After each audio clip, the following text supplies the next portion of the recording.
Jean-Sébastien, bonjour. Bonjour Olivier. Il n'a jamais été aussi nécessaire qu'aujourd'hui de préparer son avenir, et en particulier sa retraite. Dans cet objectif, la constitution d'un capital est indispensable.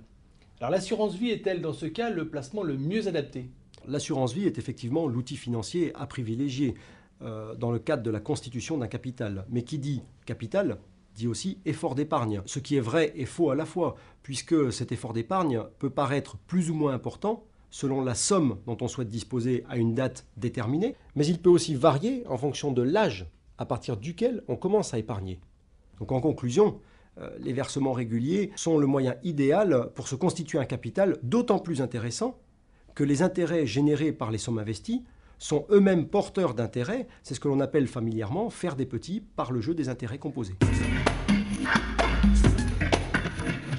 Ce qui veut dire qu'il faut commencer à épargner quand on est jeune? Effectivement, toujours en raison de ce mécanisme des intérêts composés, comme on vient de le voir, on a tout intérêt à commencer à épargner dès le plus jeune âge, à 20, 25 ans, voire plus tôt. D'ailleurs, il n'est pas rare de voir aujourd'hui des parents ou des grands-parents souscrire des contrats d'assurance vie au nom ou pour le compte de leurs enfants ou petits-enfants. Cela leur permet de les alimenter par des versements réguliers, par des versements libres, par des dons d'usage ou par les étrennes. Cela laisse-t-il entendre que ça ne sert plus à rien de constituer un capital quand on a 40 ou 50 ans?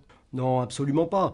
Mais le fait de se constituer un capital à 40 ou 50 ans nécessitera un effort d'épargne 2 à 3 fois plus important. Et comme on ne sait pas de quoi l'avenir sera fait,